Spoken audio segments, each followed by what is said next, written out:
दिन के सबसे बड़ी खबरन के सटीक और सरल भाषा में विश्लेषण उहो अवधि में आप देखे शुरू कर चुका है द गवार शो। नेपाल अपने निचले सदन में संशोधन करके एक नया राजनीतिक नक्शा जारी के बा। इ नक्शा में लिप लेखू, लिम्पिया धुरा और काला पानी के उ आपन जगह बताए बा। उ कहे बा कि 1816 के सुगौली संधि के मुताबिक इस जगह पे हमारा अधिकार है। आपके यह जानब जरूरी है कि नेपाल और भारत के बीच में सीमा विवाद हर दिन बढ़त जात बा। नेपाल अपने राजनीतिक नक्शा पे जौवन इलाका के आपन हो एक दावा करत बा, फिर भारत सरकार के कहना है कि इलाका भारत में आवत है और इ पे नेपाल के कोनो अधिकार ना बा। कुछ जानकारन के माने तो इकुल के पीछे चीन के एक बहुत बड़ा हाथ बा। चीन नेपाल में लगातार बड़ा इन्वेस्टमेंट करत जात बा और नेपाल के जरिए भारत पर कूटनीतिक दबाव डालत बा। एक तो ये सब चमगादड़ खाए के कोरोना फैलाए, अभी चरस बोवत है। नेपाल के विदेश मंत्री की बयान आए बा कि भैया हम तो बहुत कोशिश करत है, लगातार कोशिश करत है भारत के कूटनीतिक रूप से बात करे के, लेकिन भारत बक जवाब ना देत बा। ए भाई, भारत तो का 3 करोड़ रुपया दे तब तो जाए तोरे यहाँ ढंग के स्कूल बना, ऊपर से तू भारत के ऊपर चढ़त है, भारत जवाब ना देत बा। कोनो दिन मूड बना भारत जवाब दे है तो भाई जेकरे मुड़िया बैठ के तू नाचत है वो तो हर कुछ ना कह पाए। अब दूसरी खबर है हार्वर्ड यूनिवर्सिटी से। हार्वर्ड यूनिवर्सिटी एक थी शोध के है। उस शोध में वही बताए है कि चाइना में दिसंबर 2019 के अगस्त से शुरू हो गया रहा corona case I.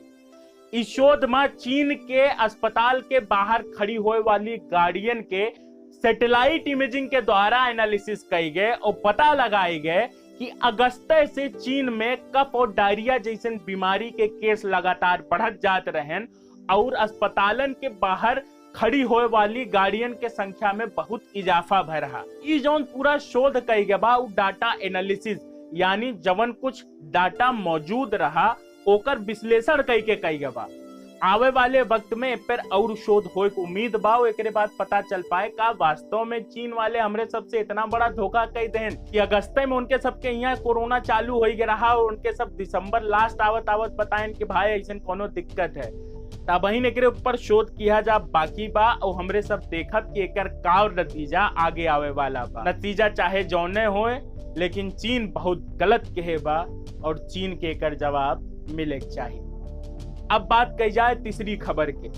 Darren semi West Indies के पूर्व कप्तान हैं, सनराइजर्स हैदराबाद की तरफ से आईपीएल में खेलत हैं। वो हाल ही में एक थी इंस्टाग्राम पोस्ट लिखें जिनमें नु बताएं कि उनका ड्रेसिंग रूम में कालू शब्द कह के पुकार जात रहा। उनका पहले तेकर मतलब ना पता रहा, लेकिन जैसे उनका ये मतलब पता चला उनके पैर के नीचे से जमीन खिसक गए। वो पहले कहन कि जब लोगे उनका कालू कह के बुलावत रहन तो पूरा ड्रेसिंग रूम हंसे लागत रहा।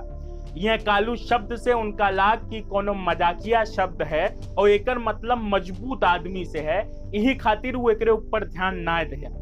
लेकिन जल्दी में उनका समझ में आए कि कालू शब्द एक नस्ल भेदी कमेंट है, जिकरे बाद उनकर गुस्सा इंस्टाग्राम पर फूट पड़ा। ईशान शर्मा एक की फोटो ट्वीट कहे रहन जिनमें नस्ल भेदी कमेंट डैरेन सेमी के ऊपर कहे रहन। खुद डैरेन सेमियो एक थी ट्वीट कहे रहन जिनमें वो वीवीएस लक्ष्मण के जन्मदिन के बधाई देते रहन और उम्मेन वो अपने आप के डार्क और कालू शब्द से चिन्हित कहे रहन। वास्तविकता ये है कि काले गोरे के भेद हमरे समय में इतना बुरा घर कह चुका बा कि न जाने कितना लोगन के समाज में चैन से जिए ना देत बा और न जाने कितना परिवार के शादी ना करे देत बा।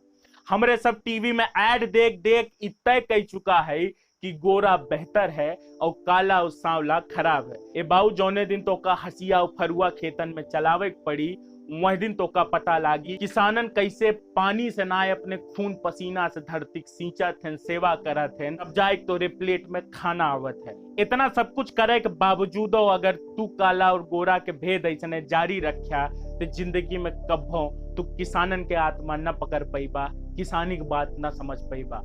महाराज केवल इन्हीं मानसिकता के कारण आज कितने औरतन, कितने बिटियन, कितने बहनन के बियाह ना होत बा, कितना और लोगन के शोषण के सामना करे पड़त बा।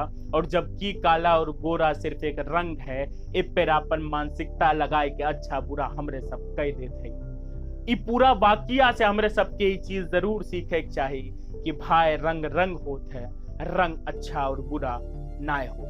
आज के द गवार शो के आखिरी और सबसे बड़ी खबर आवत बा दिल्ली से। दिल्ली में एक रिसर्च के मुताबिक 30 जून तक तकरीबन 1 लाख लोग कोरोना से संक्रमित हो गए हैं और 30 जुलाई तक इस संख्या बढ़ के 5.5 लाख के आसपास हो जाए। ये इतनी बड़ी संख्या है कि दिल्ली वाले, देश वाले बुरी तरीके से हताश और डरा हुआ है। एक सर्वेक्षण के मुताबिक दिल्ली में कुल 57,704 बेड हैं। इनमें केवल 8,892 कोविड बेड हैं, यानी जोन कोविड खातिर अलगाए गए हैं।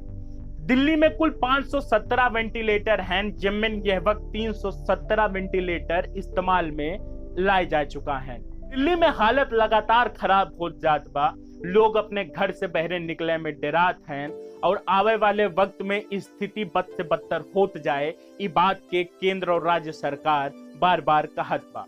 महाराज, यह समय जरूरी है कि हमरे सब मजबूती के साथ उन लोगन के लिए खड़ा रही जौन यह समय संकट के घड़ी में है। दिल्ली में सरकार यूं बात की कोशिश करत बा कि धीरे धीरे बैंक्वेट हॉल, स्टेडियम और भी सार्वजनिक स्थलन के कोविड बेड में कन्वर्ट कर सके, लेकिन ओका करे में अब ही कुछ समय बाकी बा।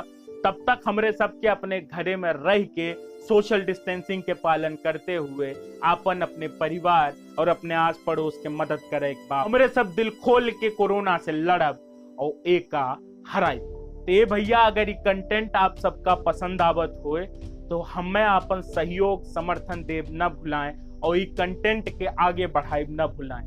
तो आवा साथ में अपने माटी के खुशबू और अपने भाषा के मिठास पूरी दुनिया में पहुंचाई जाए। आप सबके बहुत बहुत धन्यवाद। राम राम।